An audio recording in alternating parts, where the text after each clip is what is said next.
All right, hello everyone, and welcome to another Ask a Maker Educator discussion. Ask a Maker Educator is a live online series designed to share insights and expertise from amazing maker educators. My name is Julia Petralia, and I'm the Making Spaces Program Manager here at Maker Ed.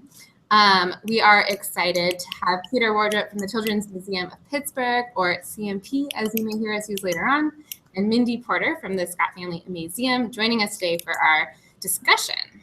Both Mindy and Peter are partners in our Making Spaces program, and the topic we will tackle is crowdfunding for making in schools.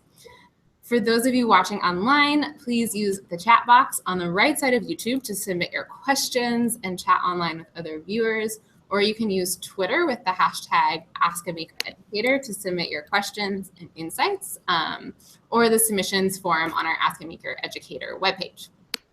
A brief breakdown of Making Spaces and why we're talking about crowdfunding.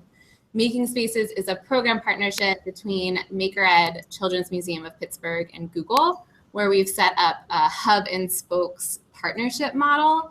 We've selected 10 hubs around the country who are currently partnering with 5 to 10 schools to support making in their communities. Mindy manages our hub at the museum in Bentonville, Arkansas, and CMP and Maker Ed both act as hubs as well as facilitate the program as a whole. So currently, all of our Making Spaces schools have been working to launch crowdfunding campaigns to support making efforts in their schools. To guide them through this process, CMP has created an amazing toolkit for crowdfunding in schools, developed through a pilot project they launched with Kickstarter. So let's start with Peter. Can you talk a little bit about the pilot program that you ran with Kickstarter? Yeah, sure.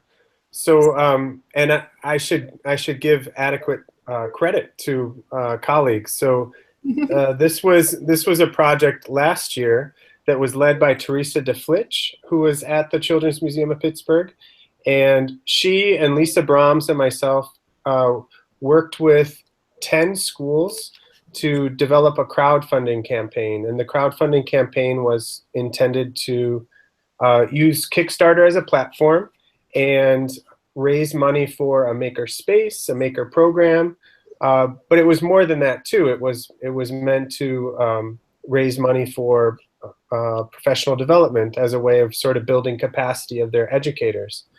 And the way that we structured the pilot project was that we had an RFP process where we tried to spread the word in Western Pennsylvania to find interested schools, and they had to apply.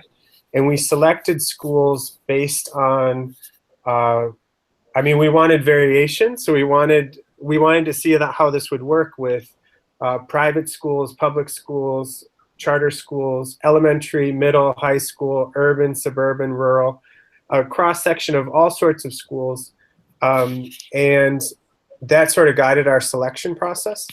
And we went through a process, and Teresa really did a lot of the support as far as helping the schools really distill their campaign message that was meant to drive their fundraising efforts on Kickstarter.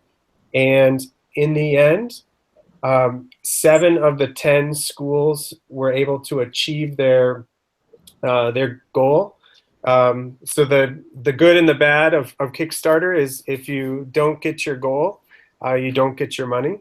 And so 7 of those 10 schools were successful, and I think they raised almost $107,000 across them. And on average, they had about 50 to 60 supporters for each of those campaigns. And they used those funds for a little bit of renovation, but a lot of buying materials, tools, and professional development from the Children's Museum, so that this year they could actually enact maker-based learning experiences. Awesome. Thanks. Can you now talk a little bit of the toolkit, which is available online, and you guys can look at it at home and in your schools, and talk about how like what are some of the struggles that you noticed going through the pilot program and that you work to address in the toolkit? What are the tools in the toolkit? Yeah, so the struggles that we came across were many, and Teresa could go on and on about the various struggles. And but basically, we tried to create a toolkit to scaffold a school's participation in going from shaping a vision for a makerspace all the way through to carrying out the campaign. And we received a great deal of support from Kickstarter and sort of thinking about this, but we also learned quite a bit as far as how to communicate what crowdfunding is and what Kickstarter was as a platform. We tried to create tools that help schools really distill a vision for a makerspace. So, you know, lots of makerspaces in schools have different purposes. And so really thinking about why a makerspace as a way of communicating that to parents and to the community. We developed ways of figuring out your audience and putting together a campaign video and identifying key stakeholders within the schools or the school district's organization. And what the toolkit ultimately tries to do, and Mindy's doing the hard work now of sort of testing it out again, but what it tries to do is take these schools through a sensible process so that they can take the expertise and the hunches that they already know and think they know about what creates really ambitious learning experiences for their students and translates and communicates that to their community, to their parents, to get lots of people involved. Because ultimately, I think there's certainly times when crowdfunding isn't the right thing, but I think a real advantage for crowdfunding is it's a way to get a lot of people, a lot of diverse stakeholders involved and sort of contributing to the efforts of the school.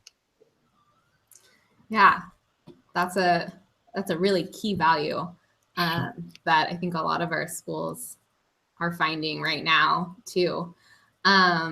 So on that note, let's move over to Mindy for a little bit. Can you talk a little bit about kind of what you've been doing with schools, using the toolkit? And I know you've modified the toolkit a little bit to fit kind of your specific school communities in Bentonville.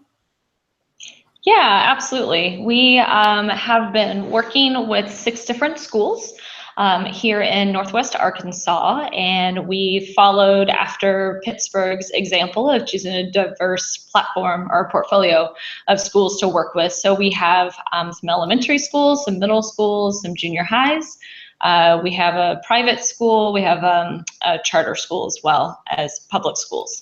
So a little bit of a mix, and we have been using the toolkit. It's been an amazing set of tools to really guide the schools through figuring out what they want in their space, what is the purpose of their space, and if it's not a designated space, that it's a program that maybe weaves throughout all of the classrooms and just gets integrated into all of the learning in all the classrooms.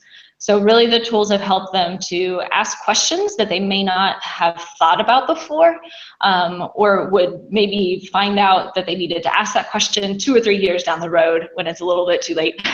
So trying to catch things early. And it's really, it's challenged the schools. It's made them think through a lot of things.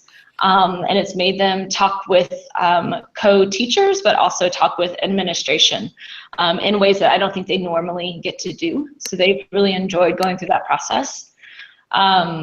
So the tools have really forced them to articulate what their vision is, what their goal is for their space or their program, and then look at who are the people that are going to be involved in that space, who are the users of the space, and then who are the people operating or facilitating those activities, and then what do they need in order to be successful. And then the last piece are the pieces and parts. So what are the things, the materials, the stuff that you need in order to be successful and to make that vision come true. which is so opposite of how a lot of schools and a lot of organizations approach starting something. Usually it's, oh, there's a really cool 3D printer, I'm gonna buy that, and now I have a makerspace. And then what do I do with this is the question that gets asked. So we try to reverse that order and think about what do you want to do, and then what are the tools that you need to support that. So we have gone through all the tools with the schools, and we did monthly meetings where we pulled all those schools together, their core teams, and just walked through these tools together. We did modify some of them, like you mentioned, Julia, and we modified the campaign comparison tool because the tool was built around using Kickstarter, and the schools that Peter was just referencing, looking at their sites. So we modified that because we decided to use GoFundMe as our crowdfunding campaign platform. So we went on to GoFundMe and found other schools that weren't a part of Making Spaces that were doing fundraising for a makerspace and had our schools look at those. We chose good ones, and we chose ones that weren't the strongest campaigns so that they could see a little bit of both. But we did provide them a link to the Kickstarter campaigns that Pittsburgh had piloted so that they could see those Making Spaces examples as well. So we modified that tool. We also modified the instruction and learning tool. We renamed it Pedagogy. All the other tools began with the letter P, so purpose, people, pieces, and parts, and we just felt like instruction and learning was lonely and that it needed a P word as well. So we went with Pedagogy. And then the last one, yeah, right? It just called for it. Then we also modified the people tool. It had staff and students, everybody kind of mixed into one tool. So we just separated into two separate tools since it felt like they were different enough of an audience that they deserve their own attention and focus on both. Yeah, so we've got our campaigns open. We opened them in February and they are still open. We plan to close them on May 19th. And I think we'll share out the link where you can take a look at all of the campaigns on one page and see where they're at and how they're doing. Varied success at this point. Some of the schools are really close to their goals. Other schools are still a little bit farther away and are making some last minute plans on closing out their campaigns. Well, first of all, you can see some of the tools that Mindy is talking about on our crowdfunding toolkit, which is online, and I think we're sharing that out. But a lot of those tools, like the comparison tool, allows schools to compare and contrast different campaigns that have been funded or not funded, and kind of asks key questions about what is really great and what is maybe less great, what would you do differently, and really kind of break apart those campaigns. So that's what we were talking about then. But Mindy, can you talk a little bit about those successes and challenges that you're seeing in your schools going through the crowdfunding process right now? Yeah, I think the biggest challenge that we've had is really going through the financial part of the campaign. So setting up the account with GoFundMe was pretty easy, and being able to develop a video and upload the video, writing the copy that was going in the text part and inserting pictures, like all that was really easy. That was pretty, user friendly.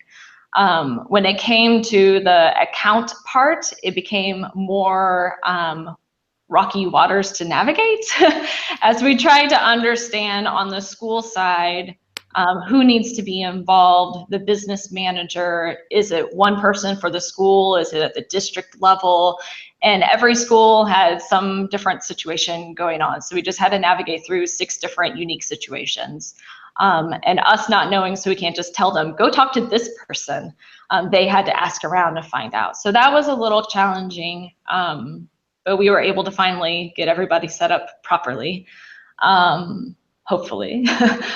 Another challenge that we had was just the schools knowing how to ask for funds.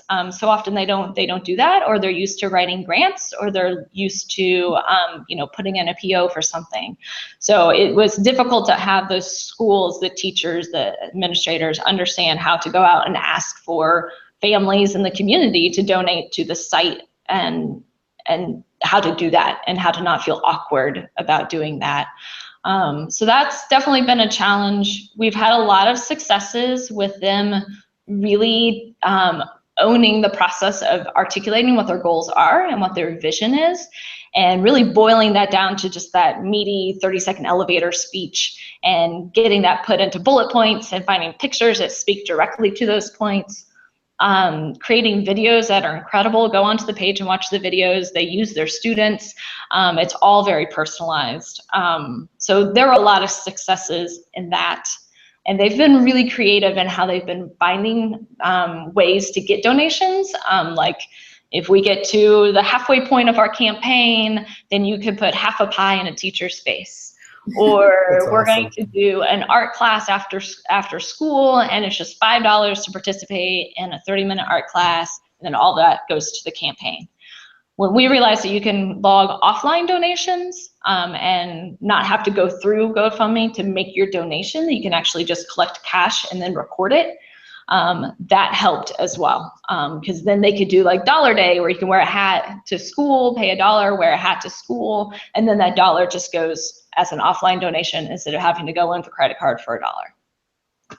So little things like that, that once we figured out how to manipulate it, it became a huge success and we could really run with it. So the schools, I got to give them credit. They've been completely dedicated to it, and they have been very creative with coming up with ways to ask for donations. And something we've been noticing, and I think is probably common with crowdfunding campaigns, is that you launch it and there's all this interest, and then as a museum experience, then there's this kind of like silence of like, oh, this is so exciting, and now no one is doing anything. And so finding those creative ways to keep the momentum going is really important. And you guys have done such an amazing job of thinking of those creative ways. Yeah, that's really impressive. Yeah, and we struggled with knowing how long to leave the campaigns open. The research we did and what we learned from Children's Museum Pittsburgh doing the pilot was roughly a 30-day run is really the best to, like you said, Julia, keep the momentum going, short, sweet, to the point, get it in, get it done. So that's what we originally started to do. And then when we got closer to that 30-day mark and we saw where everybody were hitting their campaigns and how behind they were, it just didn't seem right to close it. So we've actually extended it. So it'll be open when it closes. The campaigns will have been open about 4 months instead of 30 days. So that's a pretty significant difference.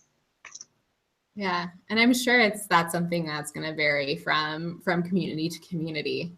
Yeah, I can't wait to see what everybody else comes back with. Yeah, so of our 10 hubs, just for background for everyone, Museum is definitely the farthest ahead in the process. So I'm really excited Mindy is joining us. Yeah. So I have a question for both Mindy and Peter. What about just kind of general, and you've both touched on this a little bit, but really digging into it, of what value have you seen going through this process with schools and really encouraging them to use crowdfunding as a fundraising opportunity? Peter, you want to tackle it first? Yeah, go for it. Sure. So 2 benefits that I've seen. One is that the process is forced, and Mindy sort of talked about this, it forces the school and the teachers to distill their goals and their vision for their makerspace into sort of an elevator pitch or something like that, that I think has value. The exercise of doing that has value because it develops a common language and common vision across teacher, instructional coach, principal, that will serve the school well as they move forth, trying to support maker-based learning. And I think the crowdfunding is sort of a good conduit to that, because you do develop a campaign that is messaged out to the community. And that's been a challenge for a lot of schools, because as Mindy said, oftentimes they want to think about the tools and equipment first, and also different content area teachers and administrators have different values that they bring to bear on why they want to have a makerspace. And I think another benefit is that the crowdfunding provides a relatively easy way for a different cross-section of the community to get involved in the school. and get involved particularly in the fundraising process. In our pilot program, we saw alumni networks being activated.